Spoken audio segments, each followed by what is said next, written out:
दोस्तों, मैं Sunil IQ01 study point में आपका स्वागत करता हूं।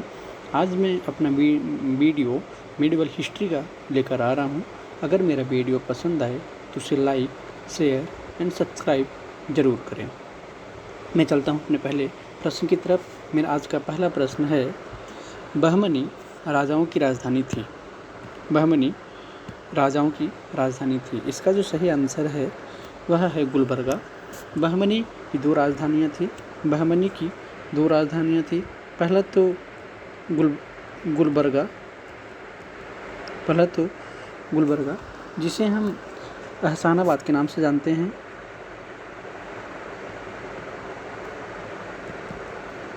एहसानाबाद के नाम से जानते हैं। अगर हम बात करें इसकी राजधानी कब से कब तक थी, 1347 से 1425 तक। और जो दूसरी राजधानी थी बहमनी की वह थी बीदार। कौन सी थी?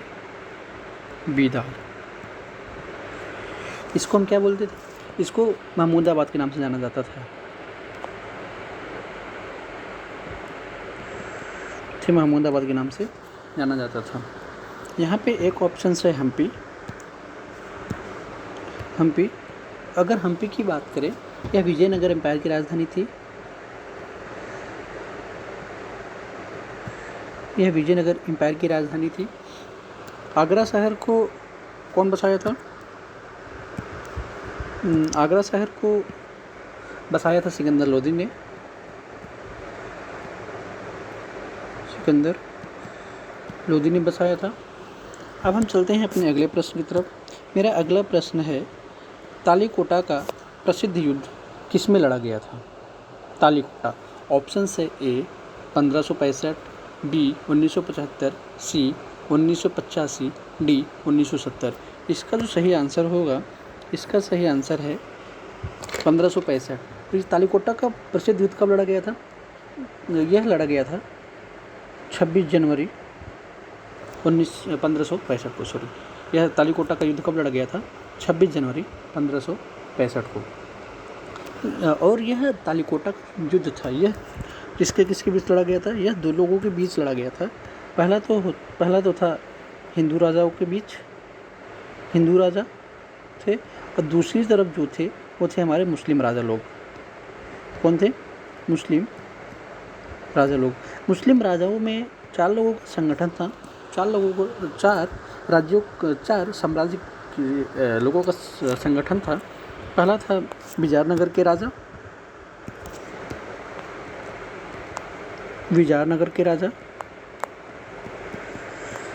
और जो दूसरा था वह थी बीदार। तीसरा अहमदनगर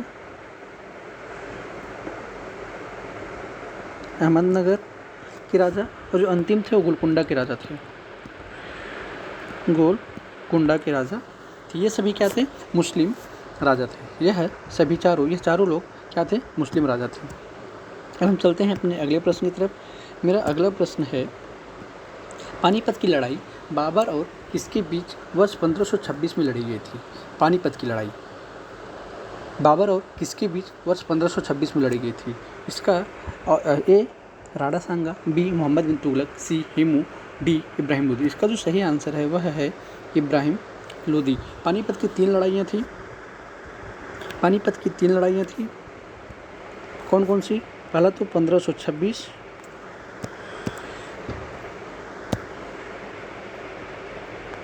दूसरी जो लड़ाई थी यह थी 1536, और जो हमारी तीसरी लड़ाई थी यह थी 1761 की। 1761। यह 1526 की लड़ाई यह बाबर और इब्राहिम लोदी के बीच लड़ी गई थी।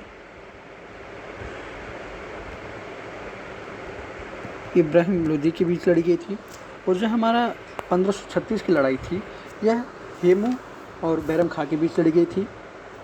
अब 1526 की लड़ाई में बाबर क्या होता है?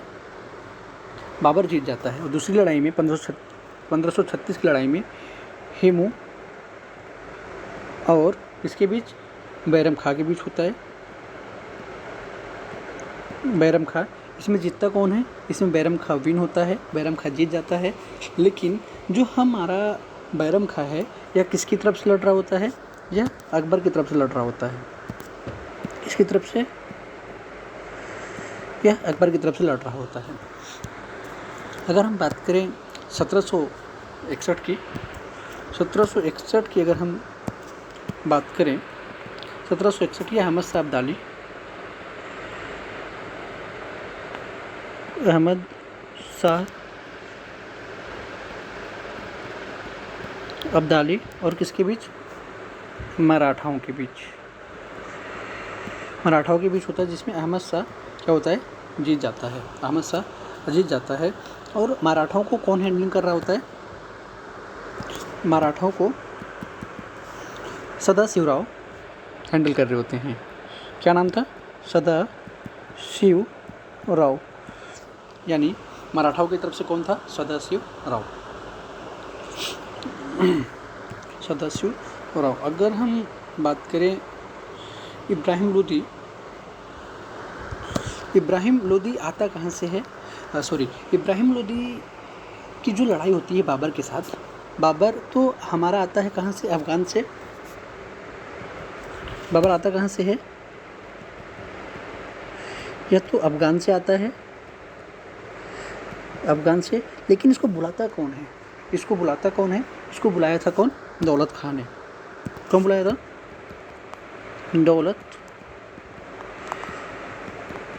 दौलत खां ने बुलाया था। और बाबर की जब मृत्यु हो जाती है, बाबर की जब मृत्यु होती है, इसका जो मतलब इसकी जो दफनाया गया था, मृत्यु के बाद पहली बार इसे कहाँ दफनाया गया था? इसकी अर्थी को पहली बार कहाँ दफनाया गया था? यह आगरा में दफनाया गया था। आगरा में दफनाया गया था पहली बार। और दूसरी बार इसकी अर्थी को कहाँ? काबुल के अंदर दफनाया गया था। दूसरी बार कहाँ दफनाया गया था? काबुल के अंदर दफनाया गया था।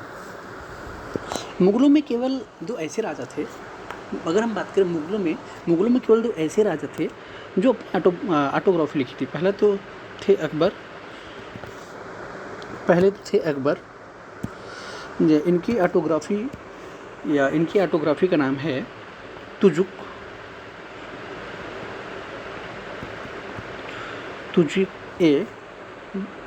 ए बाबरी। और जो दूसरे थे वो थे कौन? जहांगीर। इनकी बायोग्राफी, इनकी ऑटोग्राफी कौन सी है? तुजुक ए जहांगीरी।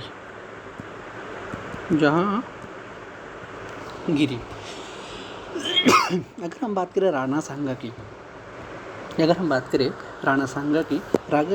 राणा सांगा की लड़ाई और बाबर के बीच, राणा सांगा और बाबर के बीच जो लड़ाई हुई थी, ये कब हुई थी? 1527 में हुई थी। कब हुई थी? 1527 में हुई थी, जिसे हम बैटल ऑफ खानवा के नाम से भी जानते हैं, जिसे बैटल ऑफ खानवा का युद्ध के नाम से जाना जाता है। अब हम चलते हैं अपने अगले प्रश्न की तरफ। मेरा अगला प्रश्न है, दिल्ली सल्तनत के संदर्भ में सैयद वंश का संस्थापक कौन था? ऑप्शन है: ए खिज्र खान, बी मुबारक शाह, सी मोहम्मद शाह, डी अलाउद्दीन आलम शाह। इसका जो सही आंसर है, खिज्र खां। इसका सही आंसर है खिज्र खां। खिज्र खां को अपॉइंटमेंट कौन किया था? खिज्र खां को अपॉइंटमेंट किया था तैमूर ने अपॉइंटमेंट किया था। सैयद वंश का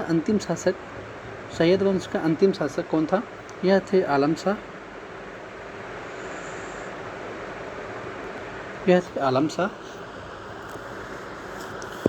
आलम शाह ने अपना सारा कारोबार संभालने के लिए किसे दे दिया था? आलम शाह ने अपना सारा कारोबार संभालने के लिए किसे दे दिया था? यह दे दिया था बहलोल लोदी को। बहलोल लोदी को। और अगर हम बात करें लोदी वंश का संस्थापक कौन था, लोदी वंश के संस्थापक कौन था? लोदी वंश के संस्थापक कौन था? यह थे हमारे कौन?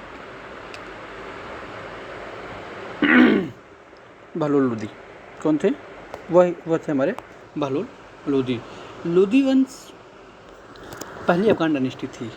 लोदी वंश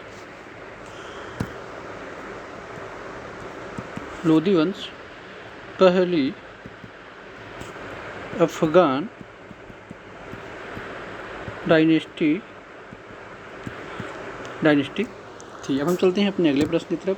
मेरा अगला प्रश्न है, यात्री इब्न बतूता कहाँ से आया था? ऑप्शन है ए मोरक्को, बी फारस, सी तुर्की, डी मध्य एशिया। इसका जो सही आंसर होगा यह है मोरक्को। आज का मेरा वीडियो इतना ही था। अब मैं मिलता हूँ आपसे अगले वीडियो में। धन्यवाद।